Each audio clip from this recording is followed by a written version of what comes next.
Janie. Welcome back to the Bookworms, buddy. Today I have a tag for you. This is the calendar book tag.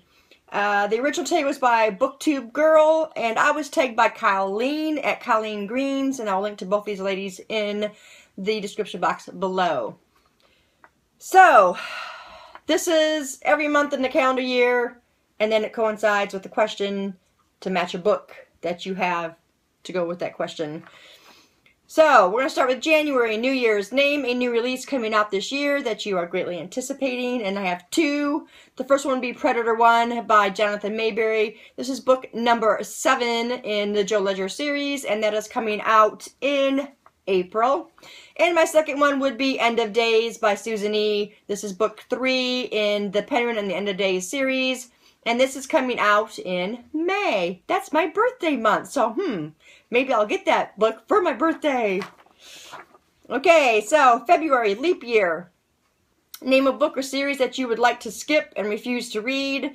Well, I didn't exactly skip the first book, but I did not finish the first book, and that is Game of Thrones from A Song of Ice and Fire series, and I cannot do it, guys. I'm sorry. I tried. I read to page 300 in that first book, and I was not absorbing it. There were so many characters, and it's just too much for me to absorb, and I'm just not a fantasy person. I can read YA fantasy, and that is about the extent of it. So, sorry guys, Game of Thrones. Oh, that whole series. March, St. Patrick's Day. Favorite book set in the countryside or a rural area? Well, I live in the country, in a rural area. So I chose Winter Garden by Kristen Hanna. As far as I can remember, it is set in a rural area. This story was great. This is about two girls who have a mother who is kind of standoffish with them. She has a hard time showing them love. And when they were little, she would tell them a fairy tale. And they get together and they think that maybe if they can get her to tell this fairy tale and let them know a little bit more, then they can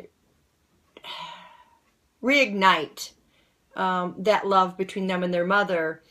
And she is Russian, and so there's Russian history in here as well, and I just really loved the story. I'm not going to tell you anymore because I don't want to give something away. So anyway, if you get a chance to read this book, pick it up.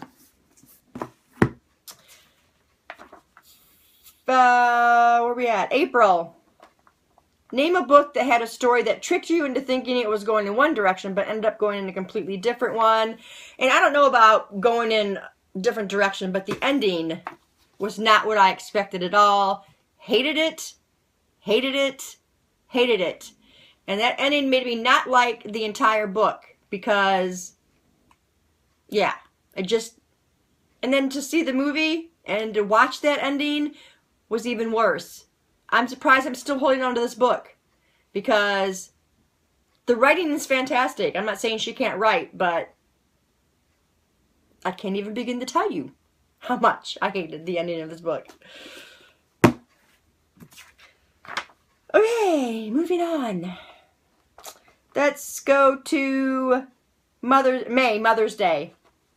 Name a book that was always there for you, that you love, lightens the mood when you were feeling down.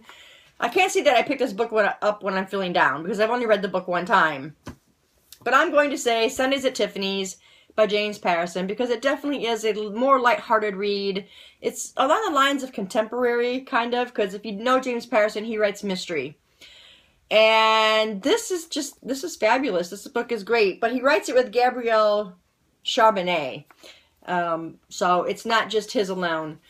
But this is a story of a little girl who, her father is pretty much out of the picture, and her mother is always really busy with her job. So she takes Sundays that she spends time with her daughter, and they spend it at Tiffany's.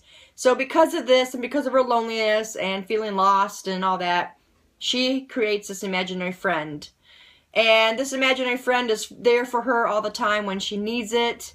And when she reaches a specific age, he has to leave her. He can't stay her imaginary friend. So, years down the line, she's grown up and she meets this man, and this man just happens to be her imaginary friend. It's just really a very, very lighthearted, but emotional too. So, yeah. Sunny's at Tiffany's. Okay. June, a summer solstice. Name a book that felt like it took forever to read. House of Leaves.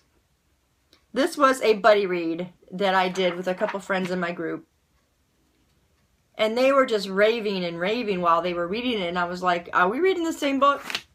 Because this is really exhausting. And I'm not really enjoying this book at all. And there were parts in the book that were great.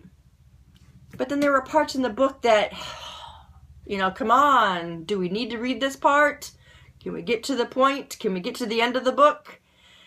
And you read this part, and then you have to go back and read this part, and then go down here and read this part, and it's just exhausting. And there were parts that felt like I was reading a textbook. And like I said, there were good parts, but yeah, it was very exhausting, and it took what felt like eons to read it. So, House of Leaves. July.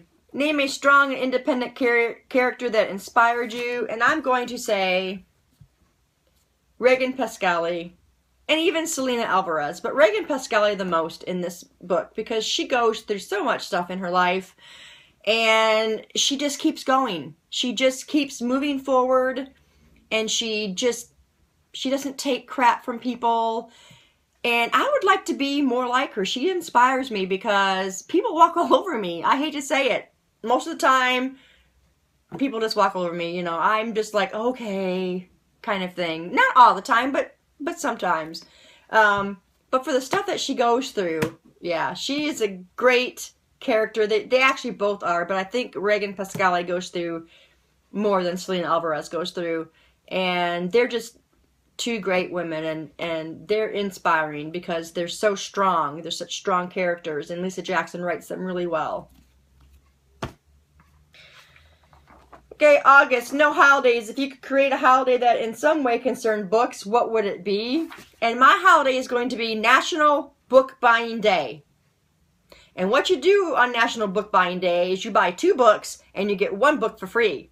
And everybody has to do this. All the bookstores have to do this online and offline. Get ready, guys. Give us those free books when we buy 2. National Book Buying Day. It's going to happen. One of these days, it's going to happen. Okay, September, 9/11 Remembrance Day. What is a book that has had a huge impact on you and one that you will always remember? And for me, that is going to be 11/22/63. A profound day in our history of JFK's assassination. And Stephen King relives this and tells the story from his perspective. And it's just so thought-provoking. And I just had a reread along of this, my second time reading it, and there was a pretty large group of us reading this book. And I think some are still reading it because it was for this whole month of March. So I'm hoping everybody's enjoying it. It is a big book. It's a lot to get through, but I love it. And I know again in the future I will read it.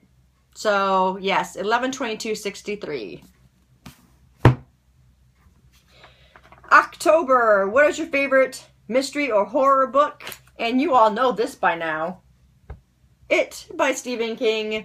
For me, it's not so much about horror anymore. For me, it's about the characters in the book. But I know 2 years ago, I guess we had a buddy read of this, and it was so fun to share the first time read with people that have never read the book. That was my 3rd time reading it, and it's just fun to hear what they have to say about it. So this will always be my favorite book.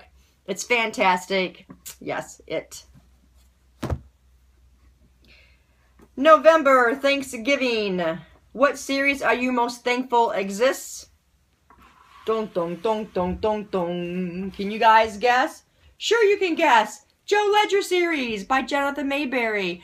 This is fantastic. It starts out with Patient Zero, Dragon Factory, The King of Plagues, Assassin's Code, Extinction Machine, and Code Zero are the 6 books that are out right now. And like I said, Predator 1 is coming out in April. So this is a must-read series. Must-read series. And finally, for the last one, December, which is Christmas. If you could recommend your viewers a book as a gift, what would you recommend? Need I say it again? Dong, dong, dong! See if we can do this a second time. The Joe Ledger series. Not just one book, not just 2 books, but all 6 of these beauties. You need to read them. They are amazing. If I could give them to everybody, I would. That's how much I love that series. And that is it for this series, or for this book tag. I am going to tag, I didn't think about this. I am going to tag Liz at Liz's Book Buffet. I'm going to tag Jen at Today in Jen's Library. And let's pick one more.